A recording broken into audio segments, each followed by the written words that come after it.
David Harrison. Yes, I am. So, kumusta? Nag-enjoy ba kayo sa Barrio Fiesta in Glasgow? Definitely. Ma'am, kumusta? Ano ay yung work nyo rito sa Scotland? I work with a company, it's a mortgage broker company. My job is to liaise with the solicitors, the client, to make sure there will be a completion date for their mortgage. Stressful ba siya? Is there any challenge? Oh, definitely there is, because every case is different. So there are straightforward ones that can complete in a week's time. There's also a stressful one that can take months to complete. Excited ako, Ma'am Mildred, kasi nabalitaan ko lahat ng produkto namin from Capsule Coffee and Tea. You have tried it for so many years, Yes, I right? do. Bakit MX3? Wherever you go, if you meet Filipino, they always say mangosteen is good for you. Yes. So why not take MX3? It's mangosteen product. And then I just feel, I don't know why, I feel happy if I take MX3. Woman's problem. I always say that, look, I've got MX3 tea here. I can give it to you. There's no specific reason, but I do like MX3. Even if I'm in the Philippines, the first thing I do is go to a shop. Okay, I'm getting MX3. MX3, dito ako bilhin.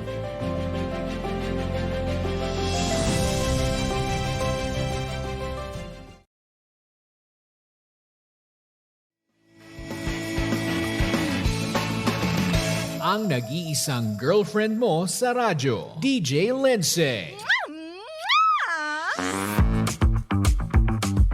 Ang pinakamakulit na girlfriend mo sa balat ng radyo. Isang magandang morning sa inyong lahat! Ako pa rin po nag-iisang girlfriend mo sa radio. My name is Lindsay.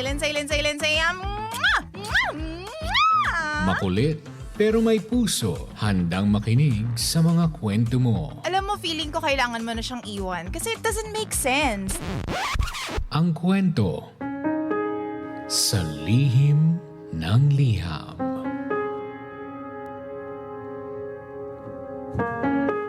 Mahal kong Lindsay. Sumulat po ako dahil hindi ko alam kung paano ko ba ayusin ang problema ko with my relationship.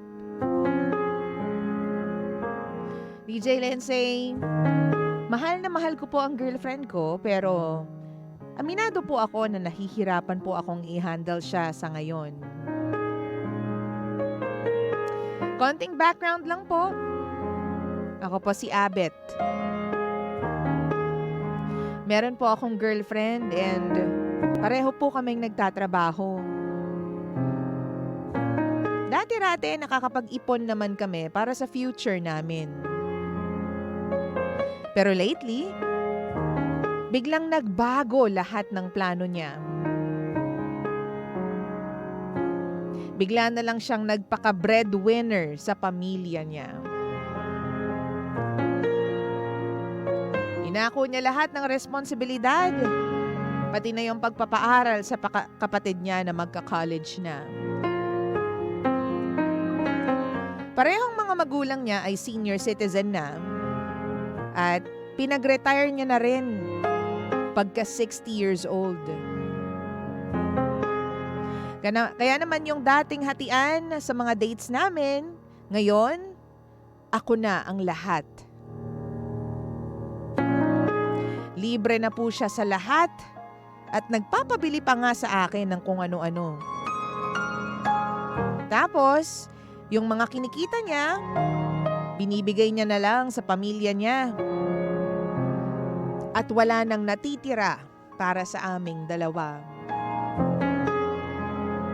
Hindi na rin po siya nag-iipon para sa future namin. Isang beses tinanong ko siya kung meron pa ba siyang naitatabi. Sabi sa akin ng girlfriend ko, tinigilan niya na raw mag-ipon dahil binibigay niya na sa pamilya niya. Sabi ko naman, edi wala ka ng plano sa future natin. Napakamot na lang sa ulo yung girlfriend ko. Sabay sabing, ako na raw ang bahalang bumuhay sa kanya since ako naman yung lalaki. Wala siyang nailalabas na pera pag nagde-date kaming dalawa. Hatid sundo ko pa siya sa apartment niya. Tapos nagpapagrocery pa siya sa akin para sa isang buong buwan na konsumo niya.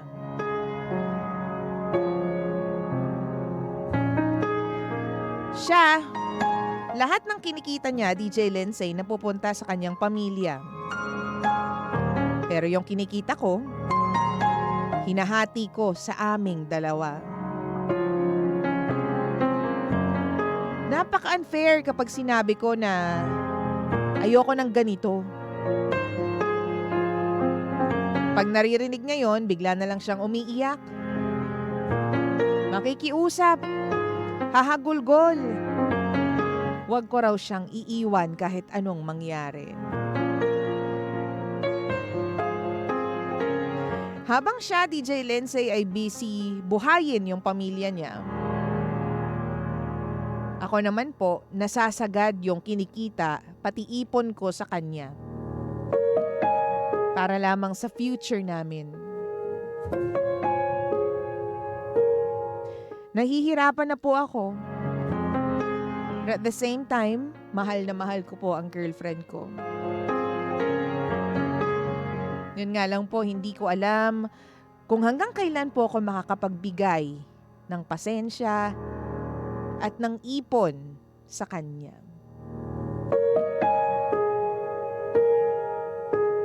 Ano po bang dapat kong gawin? Muli, ako po si Abet. At ito ang lihim ng aking liham.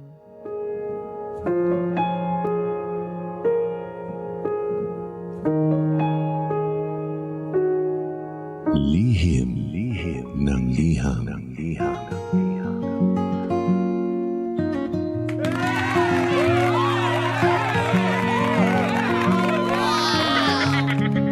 Hello, isang magandang morning. Metro in Vega, Manila. Good morning, Luzon, Visayas. Visayas? Gusto mo yun? Paarte. Visayas and Mindanao. Aras natin sa buong kapuluan. Check your time, ha? Okay, 10 minuto, make that 11 minutes. Makalipas po ang alas 9 ng morning, 9:11 on the clock. Siyempre naman, kasama niyo na po nag-iisang girlfriend mo sa radio. My name is Lindsay.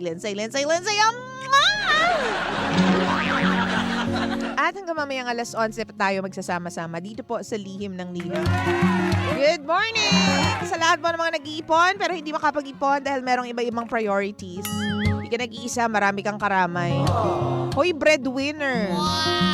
Alam mo, mainit na talakayan talaga at mainit po na word talaga yung breadwinner, no? Talagang kapag sinabi mo yung word na yan, talagang maraming napapalingon, maraming tinatamaan. Like, oh, that's me. Minsan hindi na lang sila nagsasalita. Hindi na lang sila nagko-comment, pero hirap na sila. Diba? Imbes na magmaktol nga sila, bakit nga naman sila magmamaktol? Alam na naman nila kung anong responsibilidad nila.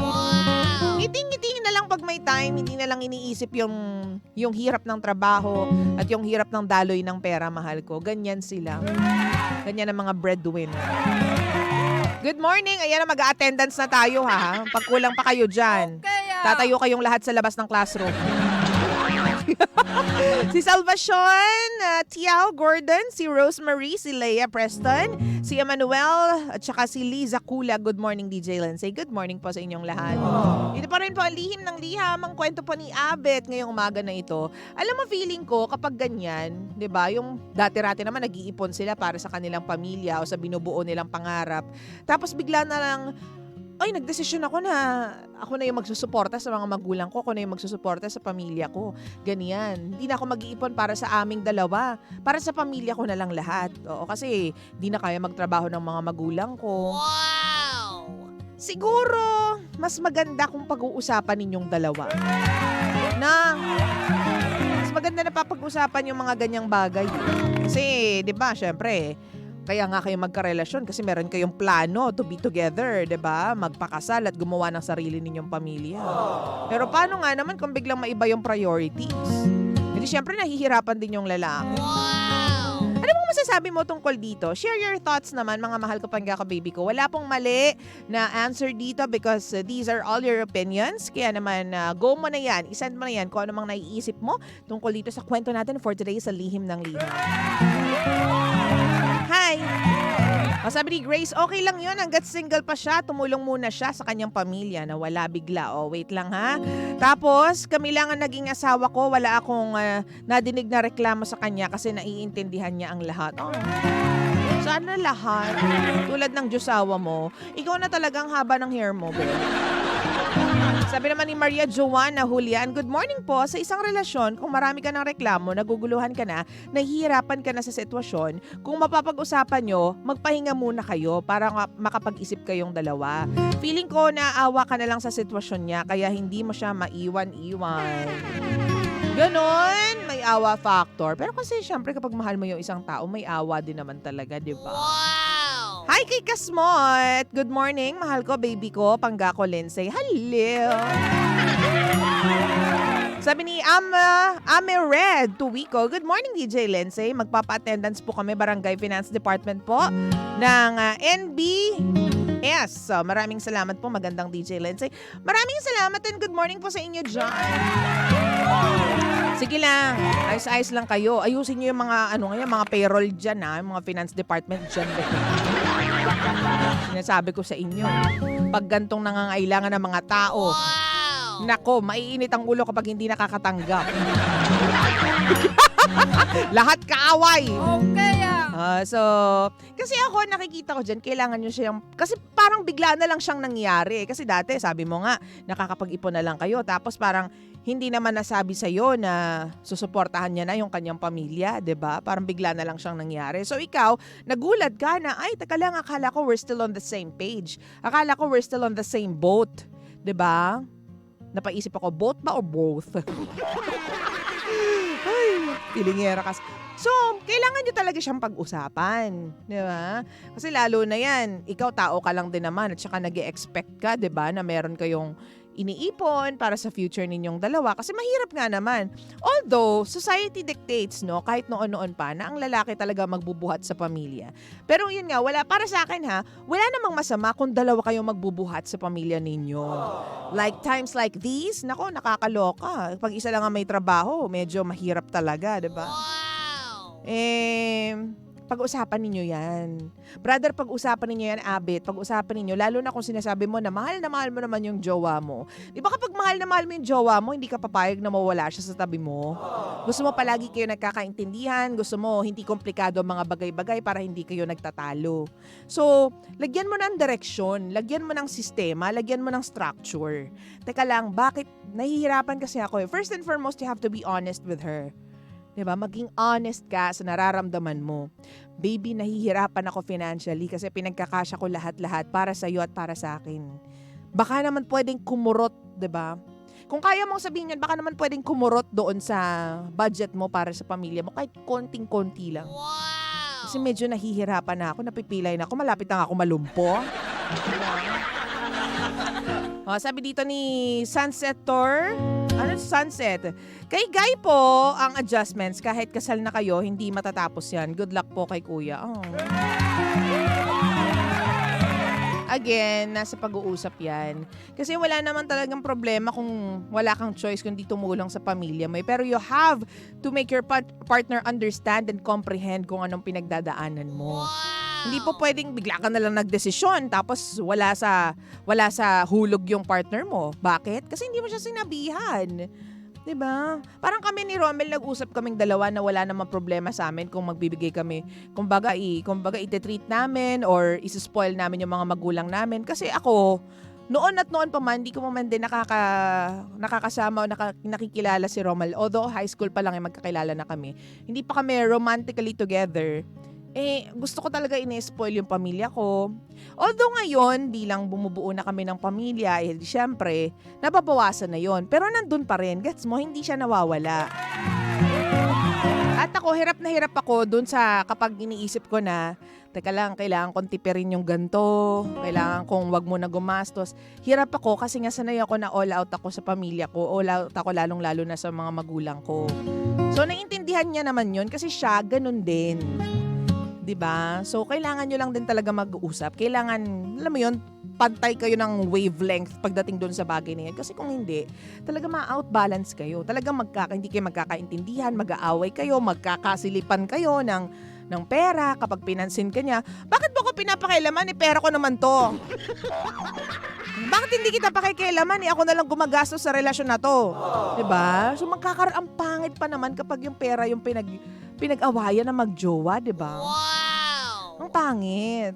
Kaya pag-usapan ninyo para magkaintindihan kayong dalawa, hindi naghuhulaan kayo. 'Di ba? Mag-adjust kayo pareho sa isa't isa. Kung hindi niya ino-open up yung bagay na yon sa'yo, why not? Ikaw yung mag-initiate ng conversation. Tapos yung topic, yun nga, baby, nahihirapan na kasi ako.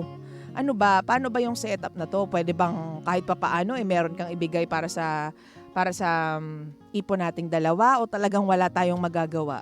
Para makagawa ako ng paraan. Para naman updated ako sa showbiz happenings. Diba? Ganun lang yun.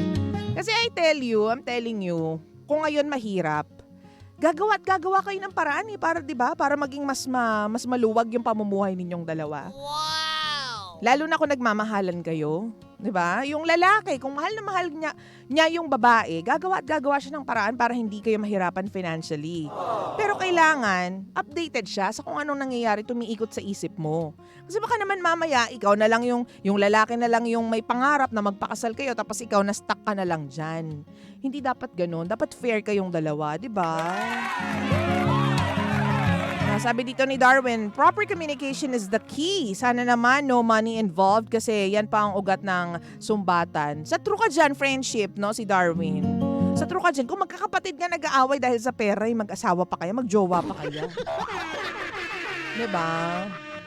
Ang pangit nga na topic na yan yung pinag-aawayan, pera. Naku, kung kaya ninyong intindihin na lang ang isa't isa, intindihin nyo na lang.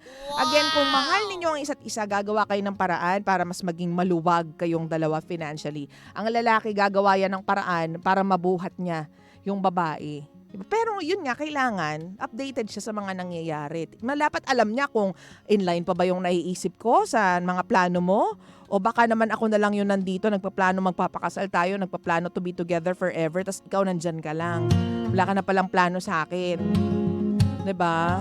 Gusto mo na lang bumalik ka sa pamilya mo. So dapat, yun, magka-match kayo ng mga plano sa life. Ganyan. 'Di ba?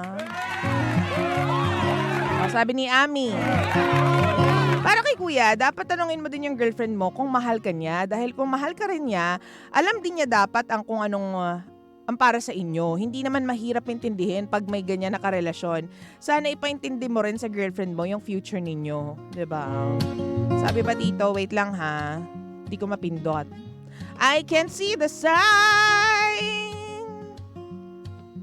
There you go. Masarap magmahalan pag sabay nyo nakikita yung magandang kinabukasan ninyo. Alam mo, that is so true. Palakpakan po natin siya si Ami.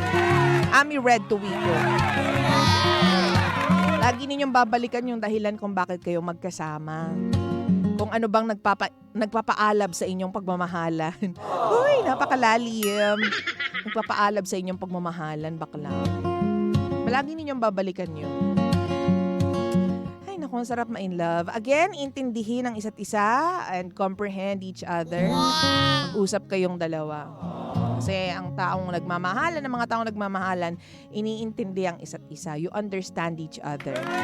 Hindi kayo tatagal ng matagal na panahon. Hindi ninyo masosurvive ang waves ng buhay na ito kung hindi ninyo iintindihin ang isa't isa. Wow! Ganun lang yon. 9:22 ng umaga. Abet, we wish you well and good luck with your relationship. Magdasal ka lang din, ha? Walang susuko. Pwede magtanong, pwede malungkot. Pero walang maghihiwalay, walang susuko. Okay? Good luck, mahal ko. Ako pa rin po sa Lindsay, ang nag-iisang girlfriend mo sa radio. Dito lang yan sa 106.7 Energy FM. Energy. Ikaw ang pinangarap